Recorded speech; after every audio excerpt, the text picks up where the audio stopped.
Hello, आज आपल्याला ह्या लेवल ज्या दिलेल्या आहेत त्या लेवलमध्ये तुम्हाला रजिस्टन्स झोन, सपोर्ट झोन आणि डिसिजन झोन या 3 झोन रेग्युलर प्रमाणे आपण शेअर करतो.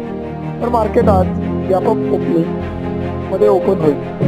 कारण जर तुम्ही एक्झॅक्ट निफ्टी पाहिली असेल तर ती 400 ते 450 पॉईंट अप साईडला ट्रेड करत आहे. आता मार्केट आपल्या रेजिस्टन्स झोनच्या वरतीच ओपन होणार आहे. तर आपला रेजिस्टन्स झोन काय आहे? 22,480 ते 22,460. मार्केट जर 850-900 झोनमध्ये ओपन झालं तिथून रिटेस्ट करायला आला आपला रेजिस्टन्स झोनला. कारण आता रेजिस्टन्स झोन हा इनबिल्ट सपोर्ट झोनमध्ये क्रिएट होतोय का हे आपल्याला बघावं लागेल.